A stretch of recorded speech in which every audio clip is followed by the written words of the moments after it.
La soirée est magnifique. Je tenais la main de Tegan alors qu'on regardait les étoiles depuis la balançoire.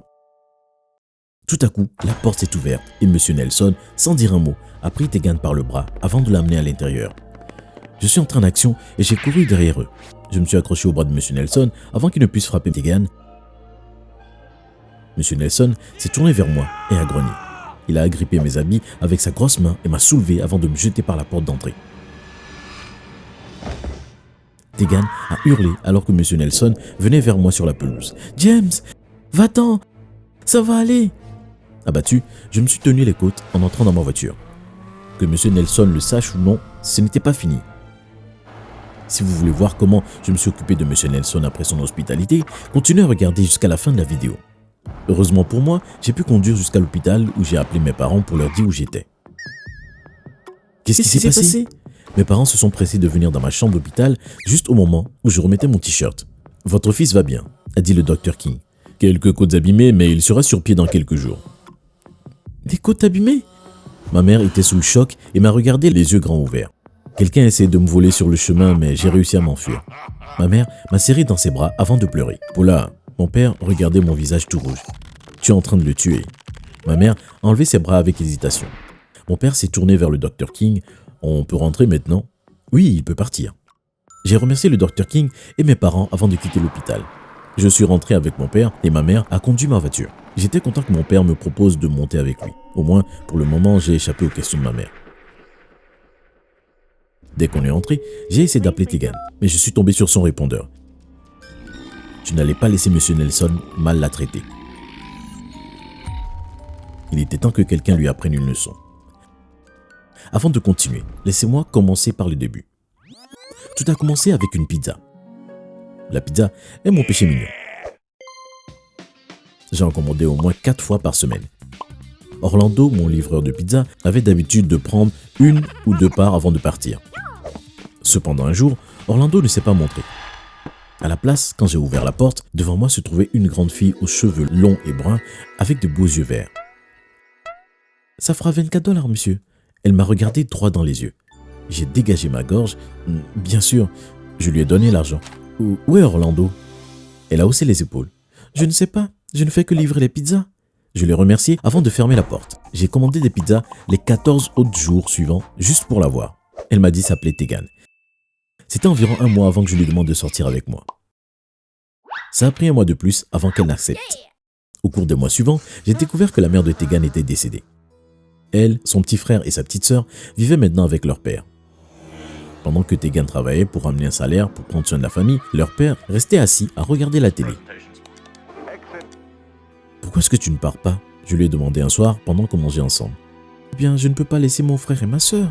Et puis mon père nous cherchera. Je vais rester et les protéger jusqu'à ce qu'ils aient l'âge de partir. Et puis j'ai promis à ma mère de prendre soin d'eux. Et je tiens toujours mes promesses. » J'ai soupiré. « Si tu changes d'avis, tu sais que je suis là pour toi. » Tegan a hoché la tête, mais n'a rien dit avant quelques secondes. « Mon père n'a pas toujours été comme ça. Il était adorable quand ma mère était là. Mon père fait face à la disparition de ma mère comme je le fais. Il le fait juste à sa manière. » Et maintenant, revenons au présent. Plus tard ce soir-là, alors que je me préparais à aller me coucher, je savais que je devais trouver un moyen pour aider Tegan. Je veux dire, ce n'est pas ce qu'un petit ami est censé de faire, de rendre les choses plus simples. Je n'étais pas totalement honnête avec Tegan au sujet de mon passé et de la raison pour laquelle moi et mes parents avions déménagé. La vérité est, c'est même difficile de l'admettre maintenant, mais j'étais dans un gang. Mes parents pensaient qu'il était préférable pour nous de déménager quand j'avais 15 ans et sans les mauvaises fréquentations, peut-être que je serais capable de faire quelque chose de ma vie. J'ai terminé l'école et j'étais dans ma dernière année d'université. Cependant, sans que mes parents le sachent, j'avais gardé contact avec quelques-uns de mes anciens amis. Dès le lendemain, j'ai contacté Yellows, l'un des gars avec qui je suis resté en contact, et je lui ai parlé de la situation. Je lui ai dit que j'avais juste besoin de lui et quelques gars pour effrayer le père de Tegan. Je leur ai tout expliqué et tout ce que je voulais, c'était qu'ils effraient le père pour qu'il traite mieux ses enfants. Moi et Yellows avons convenu que la tactique pour lui faire peur se passerait la nuit suivante. J'étais à bout de nerfs toute la journée le lendemain. Je ne pouvais ni manger ni boire. J'ai essayé d'appeler Tegan de nouveau et toujours pas de réponse. Je suis allé à son lieu de travail après les cours, mais elle n'était pas là. Je suis rentré chez moi ce soir-là et je me suis assis sur le canapé en ne regardant rien de spécial. Il était environ 10 heures pendant les infos du soir quand un journaliste a annoncé qu'un cambriolage avait eu lieu chez les Nelson. Son père aurait été abattu, Des objets auraient été volés et Tegan aurait été enlevé. Enlevé? J'ai sauté du canapé et j'ai pris mon téléphone avant d'appeler Yellows. « Salut James, code 9 !» Yellows a répondu. « Qu'est-ce que t'as fait? Un enlèvement? Tu l'as enlevé? » « Attends, quoi? Enlevé qui ?» Yellows semblait perdu. « Tegan! Je t'ai dit de faire peur à Monsieur Nelson, pas d'enlever Tegan. »« James, on n'a pas enlevé Tegan. On a juste frappé un peu son père et on l'a attaché avant de partir. Mets les infos sur la 6 maintenant. » Yellows n'a rien dit pendant quelques secondes, puis il a dit « James, on est amis depuis longtemps, je ne ferai jamais quelque chose à ta copine. Quelque chose a du mal tourner après notre départ. Je te rappellerai. » J'ai raccroché sans attendre que Yellows réponde. Est-ce que j'ai aggravé les choses? Si Yellows et les autres ne sont pas dans le coup, alors qu'est-ce qui s'est passé?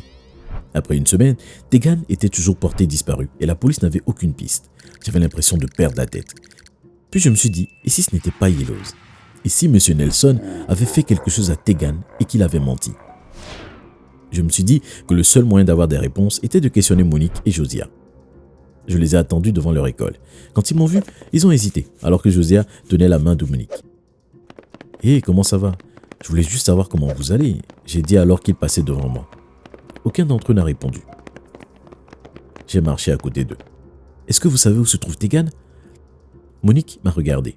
On aurait dit qu'elle voulait répondre, mais Josiah dit d'un ton ennuyé. « On ne sait pas où elle est. On doit rentrer. Si votre père lui a fait quelque chose, vous pouvez me le dire. » Josiah et Monique se sont arrêtés avant de se tourner vers moi. À ce moment, une voiture de police est arrêtée à côté de nous et le policier s'est tourné vers Monique et Josiah. « Les enfants, est-ce que cet homme vous ennuie ?» Le policier m'a regardé d'un air sévère. « Oui, vous pouvez nous déposer à la maison, s'il vous plaît ?» La police est sortie de sa voiture. « Bien sûr. » Il a ouvert les portières arrière et les enfants sont montés. Alors qu'il s'éloignait, j'ai remarqué que Monique s'est tournée et m'a regardé jusqu'à ce que la voiture disparaisse. J'ai eu un sentiment bizarre. Mon instinct me disait que Monique et Josiah savaient où se trouvait Tegan, mais qu'ils avaient trop peur pour parler.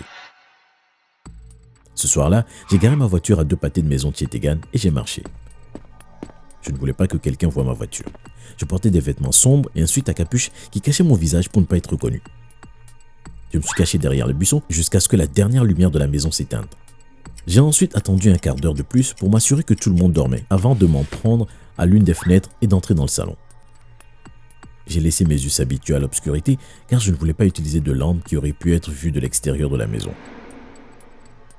Au début, je me suis faufilé dans la chambre de Tegan. Son odeur remplissait mes narines dès que je suis rentré.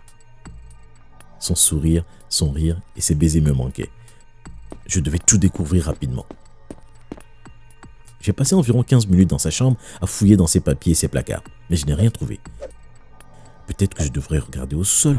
Si elle est cachée, elle doit être là-bas, me suis-je dit. Je me suis glissé jusqu'au sous-sol et j'ai grimacé quand la porte du sous-sol a grincé bruyamment quand je l'ai ouverte. Je me suis glissé à l'intérieur et j'ai laissé la porte légèrement entrouverte. Au sous-sol, j'ai regardé dans les placards. J'ai remarqué qu'un placard dans le coin était enchaîné et pendant que je m'en approchais, j'ai trébuché par terre. Je me suis arrêté et j'ai remarqué que le plancher pouvait bouger. En faisant attention, j'ai déplacé mes doigts sous le plancher et j'étais sur le point de le lever quand j'ai entendu le plancher grincer derrière moi. Dès que je me suis retourné, M. Nelson m'a frappé en pleine mâchoire. J'ai trébuché en arrière et je suis tombé au sol. Je me suis protégé le visage des attaques de M. Nelson jusqu'à ce que je puisse lui donner un coup de pied dans l'estomac avant de m'enfuir. « Tu l'as tué! Tu as tué Tegan !» j'ai crié. J'ai essayé d'esquiver M. Nelson pour m'échapper, mais il était grand. Il m'a attrapé par le t-shirt et m'a traîné dans l'escalier comme un sac de pommes de terre. Alors que je luttais contre lui, il a pris une corde sous l'évier de la cuisine, m'a attaché et a appelé la police. Les sirènes ont retenti environ 5 minutes après et M. Nelson leur a ouvert la porte pour qu'ils entrent. « J'ai trouvé ce garçon en train de fouiller dans mon sous-sol et j'aimerais porter plainte », a dit M. Nelson. « Il a tué Tegan. Dis-leur que tu l'as tué. Dis-leur que tu l'as caché sous le plancher du sous-sol, » j'ai dit. À ce moment-là, Josiah et Monique étaient réveillés et ils regardaient de la porte de leur chambre.